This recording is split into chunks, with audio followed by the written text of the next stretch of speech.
নবী করিম সাল্লাল্লাহু আলাইহি ওয়াসাল্লাম বলেছেন, লাইলাতুল কদর আমি পেয়েছি, কপালে কাদামাটি ছিল, বৃষ্টি হচ্ছিল, তার মানে ওই রাতে বৃষ্টি হতে পারে, ওই রাতে বৃষ্টি হতে পারে। লাইলাতুল কদরের আলামত রাতের বেলা বৃষ্টি হতে পারে। বৃষ্টি হয়েছে, তিনি নামাজ পড়েছেন, কপালের মধ্যে কাদা লেগেছিল, তিনি বের হয়েছেন, সাহাবীদেরকে বলবেন কোন রাতটা লাইলাতুল কদর, আজকের রাতটা লাইলাতুল কদর, এটা বলতে বের হয়েছেন। বের হয়ে দেখছেন দুজন মুসলিম আপোষে ঝগড়া করছে। লিসেন টু মি, দুজন মুসলিম আপোষে ঝগড়া করছে। আমরা বলি না যে মুসলিমদের মাঝে ইখতিলাফগুলো রহমত, আমরা বলি না?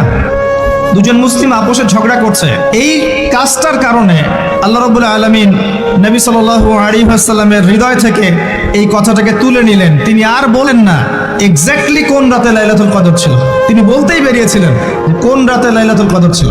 আমাদের ইখতিলাফের কারণে আমরা সেই নির্দিষ্ট রাতটাকে হারিয়ে ফেলেছি। তবে এর মধ্যেই খায়ের আছে, এর মধ্যেই কল্যাণ আছে। আরবিতে একটা প্রবাদ আছে, কুল্লু শার ইউজাদু ফিহিল খায়র, প্রত্যেকটা অকল্যাণের পিছনেই কোনো না কোনো কল্যাণ আছে। নির্দিষ্ট করে বলে দিলে আমরা বাকি রাতগুলো জাগতাম না। নবী সাল্লাল্লাহু আলাইহি ওয়াসাল্লাম এখন বললেন যে আমাকে ভুলিয়ে দেওয়া হয়েছে কোন রাত, তোমাদের ঝগড়ার কারণে। অতএব তোমরা শেষ দশকের বিজোড় রাতগুলোকে তালাশ করো। শেষ দশকের বিজোড় রাত বলতে 21-এর রাত, 23-এর রাত, 25, 27, 29, এই 5টা রাতের যে কোনো একটা লাইলাতুল কদর। এই রাতে ইবাদত করলে এত নেকি হচ্ছে, কারণটা কি? রাত আর দিন কি ডিফারেন্ট কিছু? প্রত্যেক রাতেই কিন্তু আল্লাহ পাক প্রথম আসমানে নেমে আসেন, প্রত্যেক রাতে, শুধু শবে বরাতের রাতে নয়, শুধু নিসফে শাবানের রাতে নয়, কিন্তু প্রত্যেক রাতেই আল্লাহ পাক প্রথম আসমানে নেমে আসেন। তিনি কিভাবে নেমে আসেন এটা ব্যাখ্যা করার দরকার নেই আমাদের। আল্লাহ পাক বলেছেন নেমে আসি, বাস আসি। কারণ সবকিছু আমরা যুক্তি, বিজ্ঞান, দর্শন দিয়ে প্রমাণ করতে পারবো না। পারবো? সায়েন্সকে জিজ্ঞাসা করেন যে স্বপ্নের ব্যাখ্যা কি, ঘুম কাকে বলে, আত্মা কাকে বলে, আত্মা কঠিন না তরল না বায়বীয়, পারবে সায়েন্স ব্যাখ্যা করতে? কবরের আযাব কি, জিন জাতি কি, জিন জাতি কাকে বলে, জিন জাতি কেমন দেখতে, মালায়েকা কেমন, তারা কিভাবে কাজ করে, তাদের ফাংশন কি, তারা কি ব্যাখ্যা করতে পারবে? আমাদের একটা চেতনা তৈরি হয়েছে, সায়েন্স যা বলবে তাই সত্য। এই চেতনা পুরোপুরি সত্য নয়। কোরআন এবং সুন্নাহ, আল্লাহ এবং তার রাসূল যা বলবেন সেটাই চূড়ান্ত সত্য। এর বাইরে সত্য মিথ্যার চূড়ান্ত কোনো মানদণ্ড নাই। হ্যাঁ, সায়েন্সের ভিত্তি আমরাই দিয়েছি, এটা অমুসলিমরা দেয়নি, এর ভিত্তি মুসলিমরা দিয়েছে। পরবর্তীতে এরা এর উপর ঘষা মাজা করেছে। এখন সায়েন্টিফিক এবং টেকনোলজিক্যাল রেভলিউশন আসছে পশ্চিমা সভ্যতা থেকে। এই সভ্যতার ধারক বাহক ছিলাম আমরা। সভ্যতা এদের দ্বারা শুরু হয়নি, সভ্যতা নবীদের দ্বারা শুরু হয়েছে।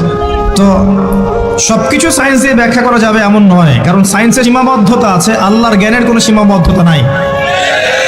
তো আল্লাহ নেমে আসেন, ব্যাস নেমে আসেন। নেমে এসে আল্লাহ পাক কি বলেন? আল্লাহ পাক 3টা কথা বলেন। রাতের শেষ অংশ, রাতকে ভাগ করেন। যদি 6টার সময় রাত শুরু হয়, রাত কিন্তু রাত 12টায় শুরু হয় না, সূর্য ডুবে গেলেই রাত শুরু হয়, এটাই ইসলাম। এখন 6টা থেকে আপনি এই 5টা পর্যন্ত সময়টাকে 3 ভাগে ভাগ করেন। শেষের অংশ ধরে নেন যে 1টা থেকে 5টা, কথার কথা আমি এস্টিমেট করলাম, এই সময়টুকুতে আল্লাহ রাব্বুল আলামিন কাছে নেমে আসে প্রথম আসমানে, অর্থাৎ তার রহমত নিকটবর্তী হয় এবং তিনি আহ্বান করতে থাকেন 3টা জিনিস। 1, কে আছো আমার কাছে কিছু চাইবে, যা চাইবে আমি তাই দেব। 2, কে আছো আমার কাছে ক্ষমা চাইবে, আমি তোমাকে মাফ করে দেব। 3, কে আছো, কে আছো আমাকে ডাকবে, আমি তোমার ডাকে সাড়া দেব। মানে এই সময় আপনি যা চাইবেন ইনশাআল্লাহ, আপনার আকীদায় যদি শিরক না থাকে, আমলে যদি বেদাত না থাকে এবং আপনার রিজিক যদি হালাল হয়, ইনশাআল্লাহ তাআলা আপনার দোয়া কবুল করা হবে। আল্লাহ পাক প্রত্যেক রাতেই নেমে আসেন। তাহলে লাইলাতুল কদরকে এত স্পেসিফিকলি ইম্পর্টেন্স দেওয়ার কারণ কি?